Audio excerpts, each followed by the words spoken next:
I have been pretty pessimistic when it comes to Samsung's lineup of foldable phones, namely the Galaxy Z Fold series. Pessimistic is probably too nice of a word because when looking at the rest of the market, it is abundantly clear that Samsung is no longer the market leader. As the rumors and leaks made headlines, whatever excitement I had for the Galaxy Z Fold 6 quickly dissipated. And during Galaxy Unpacked, the larger foldable seemed like an afterthought, taking a backseat to the Galaxy Ring and even the Galaxy Z Flip 6. I understand that Buca-style foldable phones aren't as popular likely due to their higher prices, along with the fact that not everyone wants or cares about the benefits of having a mini tablet that fits in your pocket. So while many, including my colleague Derek, prefer a flip phone, it's just not my cup of tea. The 6.3-inch cover screen is 2376 by 968 pixels with fully adaptive refresh rates from 1Hz to 120Hz. In general, I like using the cover screen since it isn't always practical to open up the phone and use the larger display. It's a nice little screen for web browsing, email and TikTok scrolling. It's fine for texts and messaging, though I still don't relish typing longer messages on the too cramped virtual keyboard.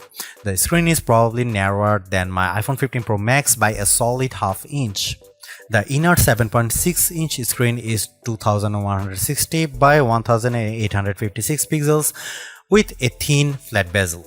It's a very bright screen, 2600 nits, with a crease that is less noticeable than on previous tablet foldable phones. Don't get me wrong, you can still feel and see the crease, but Samsung has done solid work reducing the little eyesore so that it's getting closer to being unnoticeable. Visually, the Galaxy Z Fold 6 has a lovely, colorful and contrast-rich tablet display, perfect for virtually any task. I enjoyed watching Netflix and Max videos as much as I liked playing games like Call of Duty Mobile and Asphalt 9. It's great for browsing websites and long articles. In tablet mode, the Galaxy Z Fold 6 is very comfortable to hold. In flex mode, which is what Samsung calls it when you fold the screen 90 degrees and set the Galaxy Z Fold 6 on a flat surface, the display is useful for video watching and video calls, though I didn't like typing on it. As smartphones look more and more alike, so manufacturers differentiated their designs with unusual and sometimes ill-conceived camera arrays. If I were in charge, I'd aim for stability, or at least what Samsung has done with the Galaxy Z Fold 6, polish and professionalism.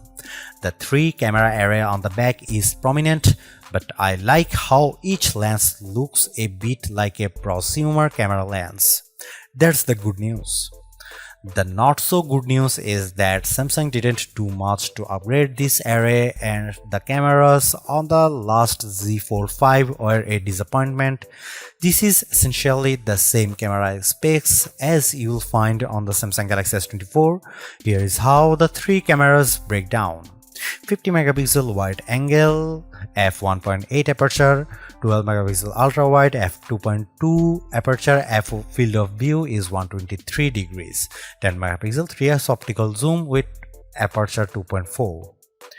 It's a good set of cameras and I took dozens of lovely photos in Paris under all sorts of conditions.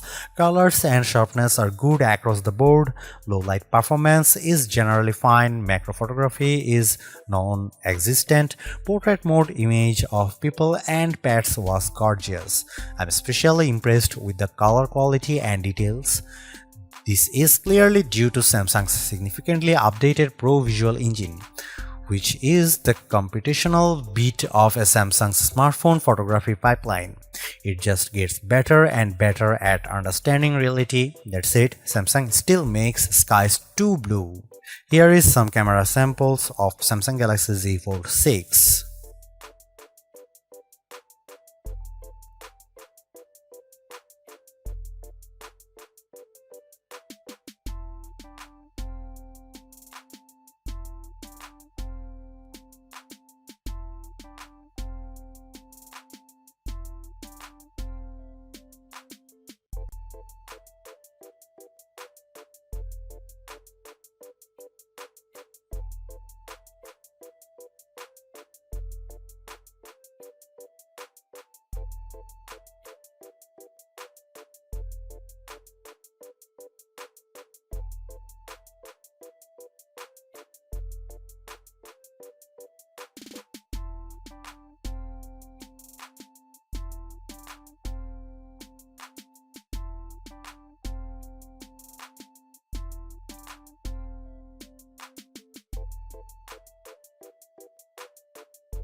Even with these designs and minor camera updates, the real story of the Samsung Galaxy Z Fold 6 is Galaxy AI, Samsung's artificial intelligence platform that reaches into photography, image editing, text messaging, search, writing, drawing, health, and translation services. These powerful tools, which arrived more or less fully formed with the new foldable phone, are more than useful, they are often fun. Key Galaxy AI features include, but are not limited to, Circle to Search, Sketch to Image, Interpreter, Note Assist, and Chat Assist. I have tried all these Samsung Galaxy AI features. Sketch to Image, which works best if you have access to an optional S Pen made for Fold, is good at turning simplistic line sketches into usable art. I drew in the Notes app sketches like a simple apple or a tooth, and each time Galaxy AI turned it into something attractive and useful, usually with a few options to choose from. It's a feature that wowed most people I showed, but they also expressed skepticism about whether they might use it. Perhaps more useful is the sketch to image on photos, which let me add photorealistic elements to existing photos. I put a dog next to me, added a bird on my head and shoulder, sketched seagulls into a Paris skyline, and removed objects from other photos. In all instances, the results were convincing. Right down to shadows cast by the AI objects, AI altered images automatically get an AI generated content watermark. I used the Samsung Galaxy Z Fold 6 to record numerous meeting notes and then let my Galaxy AI transcribe the conversations. It even automatically summarized them. The results were, as far as I could tell, fairly accurate to the original source material. For as good as much of this Galaxy AI is, it does still feel like a work in progress. Sketch to Image can't generate fresh images of a detailed drawings and often encouraged me to create small objects. A sketch of Notre Dame, for instance, could not be used to generate a better image.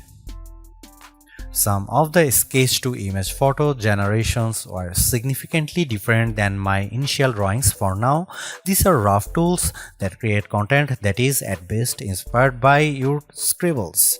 I used the generative fill tool to remove people from behind me in a selfie, and the system impressively filled in the space left after their removal with a background that matched the surroundings. Beyond doing a competent job, these Galaxy AI tools are easy to use. Case in point, the interpreter. The interpreter lives under the quick panel, but you can move to your home screen, fold the phone into flex mode, and it's quite easy to let the system detect the language of the speaker and start interpreting. It can either interpret a foreign language speaker or do real-time two-way translation, so the person facing you sees what you are saying translated into their language, and you see on the main screen their words in a language. The AI feature works well, but I quickly realized that when I already had a language barrier, explaining to someone how to use this feature was a problem. I later used the Galaxy AI Translator to live translate a Spanish TV show. The translation was not always exact, but it was close enough to be useful. Samsung Galaxy Z Fold 6 is Samsung's most comprehensively thought out foldable to date. The cleaner, more pro design looks fantastic. It's comfortable to hold and pocket and is far more versatile than your average phone. It's thinner with a less noticeable crease, and that's a major bonus. So is the banked-in Galaxy AI, which is not always useful but can be tremendous fun. The cameras could be better, but I still like the images they capture. The price may be my single biggest sticking point, but you may want to hunt for good deals because the Samsung Galaxy Z Fold 6 is so worth it. Thanks for watching. See you in the next one.